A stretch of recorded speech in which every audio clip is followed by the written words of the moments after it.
ஹரிநாராயண துரித நிவாரண பரமானந்த சதாசிவசங்கர நாளென் செய்யும் வினைதானென் செய்யும் என்னை நாடி வந்த கோளென் செய்யும் கொடுங்கூட்டியன் செய்யும் குமரேசர் இரு தாளும் சிலம்பும் சதங்கையும் தண்டையும் சண்முகம் தோளும் கடம்பும் எனக்கு முன்னே வந்து தோன்றினே. ஓம் அனுமந்தாய வித்மகே வாயு புத்திராய தீமகே தந்தனோ மாருதி பிரச்சோத்தியார் பட்டீஸ்வரம் ஸ்ரீ விஷ்ணு துர்கையே போற்றி. உலகெங்கிலும் வாழ்ந்து கொண்டிருக்கும் ஸ்ரீராம் ஆஸ்ட்ரோ யூடியூப் சேனல் நேயர்களுக்கு டாக்டர் சைதை ராஜாவின் அன்பான வணக்கங்கள். நாம் இப்பொழுது இந்த எபிசோடில் தமிழ் மாதம் கார்த்திகை மாத ராசி பலன்களை பார்க்க போகிறோம். கார்த்திகை மொத்தம் 29 நாட்களுங்க. நவம்பர் 17 முதல் டிசம்பர் 15 வரைக்கும் உள்ளடக்கிய நாட்களுக்கு ஒவ்வொரு ராசிக்கும் கிரகங்கள் எப்பேற்பட்ட பலனை வழங்கப் போகிறது என்பதை பார்க்கலாம் வாங்க. அதற்கு முன்னர் கார்த்திகை 3ஆம் தேதி அமாவாசை திதி வருகிறது. கார்த்திகை 17ஆம் தேதி பரணி தீபம், அண்ணாமலையார் தீபம். கார்த்திகை 18 பௌர்ணமி திதி வருகிறது. இந்த கார்த்திகை மாதம் சொன்னாலே சூரிய பகவான் விருச்சிகம் சென்று அது குரு பார்வையில் சஞ்சாரம் செய்கிறார். நல்ல பலனை வாரி வழங்கக்கூடிய காலம். இதுவரைக்கும் எங்கள் சேனலை பார்த்து கொண்டிருக்கும் அன்பர்கள் சப்ஸ்கிரைப் செய்யாதவர்கள் சப்ஸ்கிரைப் செய்து கொள்ளும்படி கேட்டுக்கொள்கிறோம். ரைட் சைடில் சப்ஸ்கிரைப் இருக்கும், பெல் பட்டன் இருக்கும், ரெண்டுத்தையும் ப்ரெஸ் பண்ணிங்கன்னா அடுத்த நொடியே எங்களுடைய வீடியோ உங்களை நோக்கி வர துவங்கிவிடும். இந்த கார்த்திகை மாதம் லக்ஷ்மி வாசம் செய்யக்கூடிய ஒரு மாதம் என்று சொல்லலாம். வாங்க ஒவ்வொரு ராசியை பார்க்கலாம். மேஷ ராசி அன்பர்களுக்கு வணக்கம். மேஷ ராசி காலபுருஷனுக்கு முதல் ராசி. அஸ்வினி பரணி கார்த்திகை முதல் பாதம் உள்ளடக்கி இந்த ராசி அன்பர்களுக்கு இந்த தமிழ் மாதம் கார்த்திகை மாதம் எப்படி இருக்க போது, கிரகங்கள் எப்பேற்பட்ட பலனை வழங்கப் போகிறது என்பதை பார்க்கலாம் வாங்க. நவம்பர் 17 முதல் டிசம்பர் 15 வரைக்கும் 29 நாட்கள் உள்ளடக்கியது இந்த கார்த்திகை மாதம். ராசிநாதன் எப்படி இருக்கிறார், எங்கே இருக்கிறார் அப்படின்னு பார்த்தீங்கன்னா, ராசிநாதன் 8ஆம் இடத்துல 20 நாளும் 10ஆம் இடத்துல 10 நாளும் இருக்கார். அப்போது 8ஆம் இடத்துல குரு பார்வையில் இருக்கார். ஆட்சி பீடம், தனது இன்னொரு வீடான விருச்சிகத்தில் ஆட்சி பீடத்தில் இருந்து குரு மங்கள யோகம் பெறுகிறார். குருவால் பார்க்கப்பட்டு 9க்குடைய குரு 4இல் உச்சமடைகிறார். ஆனாலும் வக்ரம் பெறுவதால் கார்த்திகை 2ஆம் தேதி வக்ரம் பெறுகிறார். அப்போ வக்ரம் பெற்றால் நீச்ச பலனை தருவார். எந்த ஒரு கிரகமும் வக்ரம் பெற்றால் நீச்ச பலனை தரும். 11இல் ராகு இருப்பது பாசிட்டிவான ஒரு எனர்ஜி. 10க்குடையவன் பாருங்கள், சனி பகவான் 12ஆம் இடத்தில் இருந்தாலும் குரு பார்வை, நீச்சமானாலும் குரு பார்வை தான். 7க்குடைய சுக்கிரன் 7ஆம் இடத்தில் 10 நாள் இருக்கார். அப்புறம் 8ஆம் இடம் 20 நாள் இருக்கார். குரு பார்வையில் இருக்கார் சுக்கிரன். அப்போ ராசிநாதனுடைய நிலை சிறப்பு, 7க்குடையவனுடைய நிலை சிறப்பு, குரு பார்வை சிறப்பு, 11இல் ராகு இருப்பது சிறப்பு. இப்படி எல்லா கிரகங்களும் அதிகபட்சமாக நல்ல நிலையில் இருப்பதால் இந்த மேஷ ராசியில் பிறந்தவர்களுக்கு இந்த கார்த்திகை மாதம் பல அற்புதங்களை தரப்போகிறது கிரகங்கள் என்று சொன்னால் மிகையாகாது. லக்ஷ்மி வாசம் செய்யக்கூடிய மாதங்க இது. அது மட்டுமல்ல, கார்த்திகை என்று சொன்னாலே ஐயப்பனுடைய ஞாபகம் வரணும். பாருங்கள், கார்த்திகை 1ஆம் தேதி எல்லாம் ஐயப்பனுக்கு மாலை போடுவாங்க, பயபக்தியோடு இருப்பாங்க, விரதம் இருப்பாங்க. இதெல்லாம் ஆன்மீகத்தில் எவ்வளோக்கு எவ்வளோ, அதாவது கடவுளை உணர முடியும், பார்க்க முடியாது. அப்போ ஆன்மீகத்தில் எவ்வளோக்கு எவ்வளோ இன்வால்மெண்ட் இருக்கோ அவ்வளோக்கு அவ்வளோ நமக்கு பார்த்திங்கன்னா தப்பு பண்ண மாட்டோம், மனசாட்சியோடு இருப்போம். அதனால தான் ஆன்மீகம் தேவைன்னு பெரியவங்க சொல்கிறாங்க. 10ஆம் இடம் எப்படி இருக்கிறது, நமக்கு தேவை அவ்வளோதான். இந்த மேஷ ராசிக்கு இந்த மாதம் நல்லா இருக்குமா, சம்பாத்தியம் சிறப்பாக இருக்குமா, குடும்பம் நல்லா இருக்குமா, குழந்தை குட்டிங்க நல்லா இருப்பாங்களா, கணவன் மனைவி ஒற்றுமை இதெல்லாம் எப்படி இருக்கும், அதுக்கு தான் நமக்கு தேவை. 10ஆம் இடத்தை குரு பார்க்கிறார், சூப்பர். அப்போ இந்த கார்த்திகை மாதம் தொழிலில் ஒரு வளர்ச்சியை நீங்கள் கண்டிப்பாக பார்க்கலாம். தொழிலை இன்வால்மெண்ட்டோடு இருந்து நல்ல சம்பாத்தியத்தை பார்க்க போகிறீங்க, அதுதான் நடக்க போகுது. கடன் காட்சிகள் வாங்கி தொழிலை விரிவாக்கம் செய்வீர்கள், அல்லது இன்னொரு பிரான்ச்சி கூட ஓப்பன் பண்ணக்கூடிய ஒரு சாஸ்வதம் இருக்கிறது அப்படின்னு சொன்னால் மிகையாக. தொழிலில் வளர்ச்சி மட்டுமல்ல, பிரம்மாண்ட வளர்ச்சி என்று சொல்ல வேண்டும். ஏன்னா 10ஆம் இடம் சிறப்பாக இருக்குது, குரு பார்வையில் இருக்குன்னு சொன்னால் அப்போ தொழிலில் நல்ல ஒரு வளர்ச்சி கண்டிப்பாக இருக்கத்தானே இருக்கும். அடுத்த கட்ட லெவலுக்கு நீங்கள் போவீங்க. இந்த மேஷ ராசி அன்பர்கள் அடுத்த லெவலுக்கு நீங்கள் போகிறதுக்கு தயாராக இருக்கக்கூடிய நிலையை இந்த குரு பகவானும் ராகுவும் 11ல் இருக்கக்கூடிய ராகு பாருங்கள் உங்களுக்கு அளப்பரிய பலனை கொடுக்க போகிறார். எந்த ஒரு கிரகமும் 11ஆம் இடத்துல இருந்தால் ரொம்ப சூப்பருங்க. அதுவும் ராகு இருக்கிறார் அப்படின்னு சொன்னால் ரொம்ப ரொம்ப சிறப்பு அப்படின்னு சொல்லணும். அந்நிய பொருளாதாரம் வீடு தேடி வரப்போகிறது அப்படின்னு ஒரே வார்த்தையில் சொல்லிடலாம். இம்போர்ட்டிங் எக்ஸ்போர்ட்டிங் பண்ணக்கூடியவர்கள், உள்நாட்டு வாணிபம் வெளிநாட்டு வாணிபம், ஏற்றுமதி இறக்குமதியாளர்கள், ஷேர் மார்க்கெட்டில் இன்வெஸ்ட் பண்ணுறவங்க, ஸ்பெக்குலேஷன் ஆன்லைன் பிஸ்னஸ் பண்ணக்கூடியவர்கள், எலக்ட்ரானிக்கல் கூட்ஸ், கம்ப்யூட்டர், லேப்டாப் போன்ற கருவிகள் அதாவது சாதனங்களை தயாரிக்கக்கூடியவர்கள், விற்பனையாளர்கள், பயன்படுத்தக்கூடியவர்கள் அத்துணை பேர்களுக்கும் நல்ல ஒரு பிரம்மாண்டமான வருமானத்தை பார்க்க போகிறீர்கள். வங்கி கணக்கு உயரப்போகிறது என்பது தான் நிதர்சனமான உண்மை. சரிங்க, 7 சனி நடந்துக்கிட்டு இருக்கு, நீங்கள் என்னங்க என்னென்னமோ சொல்லிகிட்ருக்கீங்க. இருக்கட்டும், 7 சனி நடக்கத்தான் செய்யுது. உங்களுக்கு மேஷ ராசிக்கு விரைய சனி போயிட்டுருக்கு. இந்த 7 சனி கமிட் ஆகுதுன்னு சொன்னால் நீங்கள் உஷாராக இருக்கணுங்க. காசு பணம் ஏதோ கொஞ்சம் இருக்குது அப்படின்னா இன்னும் கொஞ்சம் கடனை வாங்கி, ஒரு 10 ரூபா இருக்குது கையில், எல்லாம் இன்னொரு 20 ரூபா கடன் வாங்கி ஒரு 30 ரூபாய்க்கு ஒரு ப்ராப்பர்ட்டி வாங்குங்க. இல்லை சுப செலவுக்கு வச்சுக்கிங்க. சுப செலவுனா நகை வாங்கலாம், பிள்ளைகளுக்கு திருமணம் இத்தியாதி போன்ற விஷயங்களுக்கு நீங்கள் சுப செலவு பண்ணிட்டீங்க. இல்லை கார் வாங்குறீங்க, இல்லை வெஹிக்கிள் வாங்குறீங்க, இல்லை ஷேர் மார்க்கெட்டில் போடுறீங்க, இப்படி ஏதாவது ஒரு சுப செலவை ஏற்றுக்கொண்டு செய்து விட்டீர்கள் என்று சொன்னால் இந்த விரைய சனி உங்களை ஒன்றும் பெருசாக பண்ணார். இல்லை நீங்கள் காசு வச்சுருக்கிறீங்க, விரைய சனி வந்துடுச்சு, 7 சனி வருதுன்னு சொன்னால் அது என்ன பண்ணும், கண்ணா பின்னாலும் உங்களை கொண்டு போய் செலவு பண்ண வச்சிடும். அசுப செலவு வைக்கும். வீட்டில் யாருக்காவது உடம்பு முடியாமல் போய் மருத்துவ செலவு 7 லட்சம் கட்டு, 8 லட்சம் கட்டு, 10 லட்சம் கட்டுன்னு செலவாயிடும். அதெல்லாம் வராமல் இருக்கிறதுக்கு நீங்கள் இதுபோல் சுப செலவை ஏற்றுக்கொண்டீர்கள் என்று சொன்னால் இந்த விரையச்சனியில் அசுப செலவு இல்லாமல் சுப செலவாக மாறிவிடும். நீங்களும் நம்பி கடன் வாங்கி செய்யலாம், அதே நேரத்தில் இஎம்ஐ சந்தோஷமாக கட்டலாம்.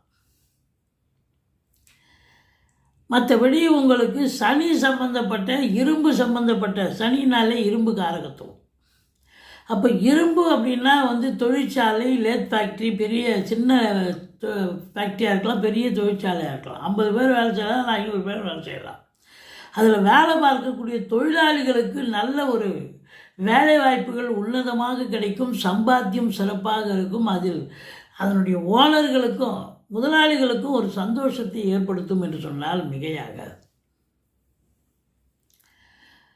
சனி பகவான் 7 சனி நடந்தாலும் குரு பார்வையில் இருக்கார். எந்த ஒரு தீய கிரகமும் குரு பார்வையில் இருந்தால் ரொம்ப தீய பலன்கள் நடக்காது, மாறாக சுப பலன்கள் நடக்கும் அப்படின்னு உத்தரவாதமாக சொல்லலாம். 12ஆம் இடத்தில் சனியும் இருக்கிறார், குரு பார்வையும் இருக்கிறது என்று சொன்னால் அப்போ உங்களுக்கு சுப செலவு கண்டிப்பாக ஏற்படும். சுப செலவுகள் கண்டிப்பாக ஏற்படும். நீங்கள் தொழில் ரீதியாக கூட கடன் வாங்கி தொழிலை விரிவாக்கம் பண்ணலாம், நம்ம ஏற்கனவே சொல்லியிருந்தோம். அது சுப செலவு. தொழில் விரிவாக்கமாக இல்லை இன்னொரு பிரான்ச்சு ஓப்பன் ஆகும். நல்ல சிறப்பாக இன்புட் இருந்தால் அவுட்புட் கண்டிப்பாக கிடைக்கும் இல்லையா, நல்லா வரும். ஆனாலும் கூட இந்த சனி பகவான் 3ஆம் பார்வையாக மீனத்திலிருந்து ரிஷபத்தை பார்க்கிறார். 2ஆம் வீடு என்று சொல்லக்கூடிய ரிஷபத்தை. பணம் பல வகையில் பையை நிரப்பும், அதிகப்படியான வருமானம் இருக்கும், வங்கி கணக்கு உயரப்போகிறது என்று சொன்னோம். ஆனால் கொடுக்கல் வாங்கல் கண்டிப்பாக செய்யக்கூடாது. ஏன்னா சனி 2ஆம் இடத்தை பார்த்தோன்னா ஒன் வே டிராஃபிக் மாதிரி. யாரோ திருமணத்துக்கு கேட்குறாங்க இல்லை மருத்துவத்துக்கு கேட்குறாங்க அப்படின்னு எடுத்து தூக்கி கொடுத்துட்டிங்கன்னா நண்பர் தாங்க, உறவினர் தாங்க, நல்லவர் தாங்க அப்படின்னு எடுத்து கொடுத்தீங்கன்னா அதுக்கப்புறம் நல்லவர் வல்லவராக மாறிடுவார். திரும்பி காசு வராது. அதெல்லாம் ஒன் வே டிராஃபிக் தான். அதுக்கப்புறம் நீங்கள் அதை மறந்துட வேண்டியது தான். இதெல்லாம் தேவையா? அதனால் இந்த 7.5 சனியில் பெரும்பாலும் தொல்லைகள் அதிகமாக இருக்கும். கொடுக்கல் வாங்கல் செய்யக்கூடாது. முதல்ல வேலை பார்க்குற இடம், தொழில் பண்ணுற இடம், உத்தியோகம் பார்க்குற இடத்துல நீங்கள் சிவனேன்னு இருந்தாலும் உங்களை தேடி பிரச்சனை வரும். அப்போ அதை ஓரளவுக்கு கையாளும் பொழுது கொஞ்சம் சாதுரியமாக கையாளணும். டென்ஷன் ஆகக்கூடாது. ஏற்கனவே மேஷ ராசி என்பவர்கள் டென்ஷன் பார்ட்டிங்க, கோபம் ஜாஸ்தியாகவே வரும். அவங்க எதுக்கு வராங்க, என்ன சொல்ல வராங்கன்னு கேட்குறதுக்கு முன்னே இவங்க டப்புன்னு போட்டு உடைச்சி அவங்கள கோபப்படுத்திடுவாங்க. அவங்க ஆக்சுவலாக நல்லது செய்யறது கூட வரலாம். ஏற்கனவே அவங்க கெடுதல் பண்ணியிருப்பாங்க. அதை மனசில் வச்சுக்கிட்டு இப்போ போட்டு உடைச்சி அவங்கள ஒரு வழி பண்ணுவீங்க. அதெல்லாம் வேண்டாம். எவ்வளோக்கு எவ்வளோ பல்ல கடிச்சிக்கிட்டு ரெடிமேடாக புன்னகையை வரவழைச்சிக்கிட்டு சாதுரியமாக இருக்கிறீங்கன்னு சொன்னால் இந்த 7.5 சனி ஒன்றும் பெருசாக தாக்கத்தை ஏற்படுத்தாது. மாறாக 7.5 சனி வந்தால் ஒரு பிடிவாதமே வந்துடும் உள்ளுக்குள்ளே. அந்த பிடிவாதத்தையும் தகர்த்து எறிங்க. மற்றபடி பாருங்கள், 4ல் குரு பகவான் இருக்கார். அவர் 4ஆம் இடம் என்னதான் இருந்தாலும் சுப கிரகம் இருக்கிறது நல்லது தானேங்க. இப்போ தாய் வழி சொந்தங்களால் அனுகூலம், அசையா சொத்துக்களால் ஆதாயம், வண்டி வாகனங்களை வச்சு பழப்பு நடத்தக்கூடியவர்களுக்கு பழப்பு ஓரளவுக்கு நல்லா போகும், நல்ல வருமானம் கிடைக்கும். படிக்கிற பிள்ளைகள் நல்லா படிப்பாங்க. 5ல் கேது இருக்கிறது. பூர்வீகத்தில் யாராவது உங்கள் சொத்தை ஆட்டிய போகிறதுக்கு வருவாங்க. பூர்வீகத்தில் ஏதாவது ஒரு இடைஞ்சல் வந்தே தீரும். நீங்கள் என்ன பண்ணணும், குலதெய்வ வழிபாடு பண்ணிக்கிட்டு, இஷ்ட தெய்வ வழிபாடு, வீட்டில் உள்ள பெரியவங்களுடைய நமஸ்காரம் பண்ணிவிட்டு போங்க. அது ஃபேக்கு, அதாவது ஒரு தவறான செய்தி, தவறான ஒரு விஷயம் அப்படின்னு அப்புறமா புரிய வரும் உங்களுக்கு. அங்கே போய் பார்த்தீங்கன்னாக்கா அந்த அளவுக்கு இப்போல்லாம் எல்லாம் அதிரடியாக ஏதோ பண்ணணும்னு நினைக்கிறாங்க. இது வரைக்கும் என் இடம் இருக்குது, அது வரைக்கும் என் இடம் இருக்குதுன்னு சும்மா வார்த்தையாலேயே சொல்லக்கூடிய ஒரு நிலை. அப்புறம் இட்டாந்து சர்வேயர் இட்டாந்து அளந்து காமிச்சா கட்சியில் நம்ம இடம் நம்மக்கிட்ட கரெக்டாக இருக்கும், அவங்க இடம் அவங்ககிட்ட இருக்கும். ஆனாலும் ஒரு அடி தள்ளி வந்துட்டோம்பா. தேவையில்லாத பிரச்சனை கொண்டு வருவாங்க. செலவினங்கள், தேவையில்லாத செலவினங்கள் வரும். அது நம்ம தான் செய்ய வேண்டியதாக இருக்கும். அது மட்டும் இல்லை, பிள்ளைகளுக்கும் உங்களுக்கும் ஒரு கருத்து வேறுபாடு கூட வரும். என்ன கருத்து வேறுபாடு அப்படின்னு பார்த்தீங்கன்னா, 5ல் கேது இருக்குன்னா முதல்ல அவங்களுக்கு உடம்பு முடியாமல் போய் மருத்துவ செலவுகள் வைக்கலாம். இல்லை கருத்து வேறுபாடு, நீங்கள் சொல்கிறது அவங்க கேட்க மாட்டாங்க, அவங்க சொல்கிறது நீங்கள் கேட்க மாட்டீங்க, அப்படி ஒரு கான்செப்ட் இருக்கும். குழந்தை பாக்கியத்துக்காக வருஷக்கணக்காக காத்துக்கிட்டு இருப்பாங்க. மருத்துவத்தின் அதாவது ட்ரீட்மெண்ட்டை எடுத்துக்கிட்டு அது கூட இப்போ பார்த்தா நல்ல ரிப்போர்ட் வருமானா வராது.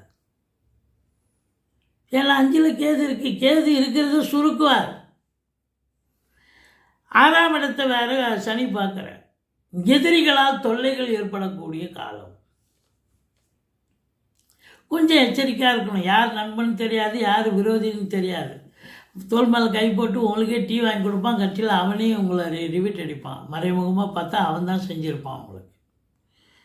6ஆம் இடம் என்பது கொஞ்சம் கடன் அதிகமாக இருக்கிறவங்களுக்கு கொஞ்சம் விழிப்புதுங்க வைத்து விடும். இது எப்படி ரீபே பண்ண போகிறோம் அப்படின்னு நினைப்பீங்க. அதே நேரத்தில் வேலை பார்க்குற இடத்துல எல்லோருமே உங்களுக்கு ஆதரவாக இருக்க மாட்டாங்க, அகைன்ஸ்டாக இருப்பாங்க. உங்களுக்கு நம்பிக்கையானவர்கள், நீங்கள் உங்கள் மேலே பாசம் உள்ளவர்கள் கூட மாறி போயிடுவாங்க. திடீர்னு பார்த்தா அப்படி ஒரு நிலை ஏற்படும். என்ன அது, நம்மளை ரொம்ப நம்புவான், நம்ம மேலே பாசமாக இருப்பான், அவனே இன்றைக்கி எதிர்த்து பேசுகிறாயா அப்படின்னு. ஆனால் 7ஆம் சுபமாக இருக்குது. வாழ்க்கை துணை அல்லது மனைவியால் யோக பாக்கியங்கள் அப்படின்னு சொல்லணும். நண்பர்களால் ஆதாயம் கிடைக்கப் போகுதுன்னு சொல்லணும்.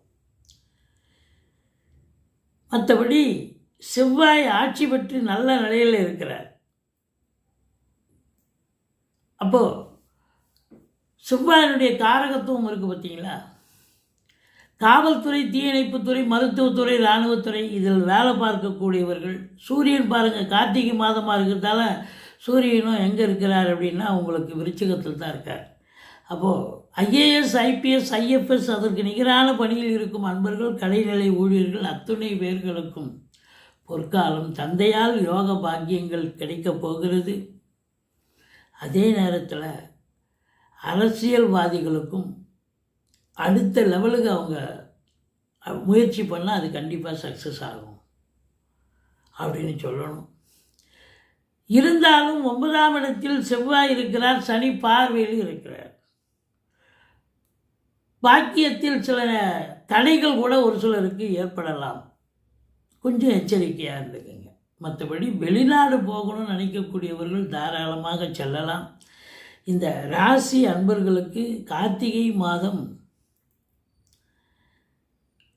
4, 5, 6 தமிழ் தேதி தான் குறிப்பிடுறோம். இந்த தேதிகளில் சந்திராஷ்டமம் வருது. கொஞ்சம் எச்சரிக்கையாக இருந்துங்க, சூதனமாக நடந்துக்குங்க. சந்திராஷ்டமம்னு சொன்னாலே யாராவது டென்ஷன் சண்டை போடுறதுக்கு தயாராக வருவான். ஏதாவது ஒன்று பிரச்சனை ஸ்டார்ட் ஆகும். ஏற்கனவே 7:30 ஒரு 7:30 ஸ்டார்ட் ஆகும். அப்போ நீங்கள் என்ன பண்ணணும், சூதனமாக ரெடிமேடாக நீங்கள் பிள்ளைங்க வர வச்சுக்கிட்டு வந்தாங்களா, வாங்க சார், என்ன சார், சொல்லுங்கள் சார் அப்படின்னு நீங்கள் அப்ரோச் பண்ணுற விதம் அவங்களுக்கு டிஃப்ரெண்ட்டாக இருக்கும். கொஞ்சம் அவன் ஸ்பீடை குறைச்சிடுவான், அவனுடைய வீரியம் கொஞ்சம் குறைஞ்சிடும். அதுக்கப்புறம் உங்களுடைய அணுகுமுறை, ஸ்பீச்சு கொஞ்சம் நல்லா இருந்ததுன்னு சொன்னால் அவன் சரிங்க, ரைட்டுங்க அப்படின்னு போயிட்டே இருப்பான். பிரச்சனை தலைக்கு வர தலைப்பாயிட போகும். மற்றபடி பாருங்கள், செவ்வாய் 9ல் இருந்தாலும் சனி பார்வையில் இருக்கார் கடைசி 10 நாள். செவ்வாய் ஆட்சி பீடத்தில் இருக்கார். சூரியன், செவ்வாய் ராஜகிரகங்கள். இதெல்லாம் ரொம்ப நல்லா இருக்குது அப்படின்னு சொன்னாலே, குரு பார்வையில் இருக்குதுன்னு சொன்னால் அப்போ மேஷ ராசியில் பிறந்த அன்பர்களுக்கு அரசு உத்தியோகத்துக்காக காத்திருக்கிறவங்களுக்கு முயற்சி பண்ணிங்கன்னா அரசு உத்தியோகம் கண்டிப்பாக கிடைக்கும். இல்லை தனியார் துறையில் முயற்சி பண்ணுறேங்க, டெஃபினட்டாக கிடைக்கும். இல்லை சொந்தமாக தொழில் பண்ணணும்னு நினைக்கிறோங்க, தாராளமாக செய்யலாம். கேட்குற இடத்துல கடன் கிடைக்கும், தொழில் நல்ல விருத்தி ஆகும். ரொம்ப அற்புதமான காலம் இது அப்படின்னு சொல்லணும். பாருங்கள், உங்கள் தொழில் காரகன் என்று சொல்லக்கூடிய சனி பகவான் வக்ர நிவர்த்தி பெற்றுட்டார். ஒரு பார்வையில் வேற இருக்கார். அப்போ ரொம்ப அற்புதமான நேரம் வந்தாச்சு. இந்த மேஷ ராசி அன்பர்களுக்கு இனி தொட்டதெல்லாம் தொடங்க போகிறது. காரிய வெற்றி கண்டிப்பாக உண்டு அப்படின்னு சொல்லணும். நீங்கள் வணங்க வேண்டிய தெய்வம் அப்படின்னு பார்த்தீங்கன்னா, கேதுவுக்கு ஓம் அமிர்த கேதுவே போற்றின்னு 1008 தடவை சொல்லுங்கள். பிள்ளையாரை வழிபாடு செய்து கொள்ளுங்கள். முருகப்பெருமானை வணங்குங்கள். கந்த சஷ்டி கவசம் சொல்லுங்கள். வாழ்க்கை வளமோடும் நலமோடும் அமையப் போகிறது. சூரியன் அப்படின்னாலே ஒரு பிரகாசம்தான். சூரியனை குரு பார்க்குறார் அப்படின்னா உங்களுக்கு பேரு, புகழ், அந்தஸ்து உயர்வடையக்கூடிய ஒரு மாதமாக இந்த கார்த்திகை மாதம் விளங்கப் போகிறது என்று சொன்னால் மிகையாகாது. நன்றி. வாழ்க வளமுடன்.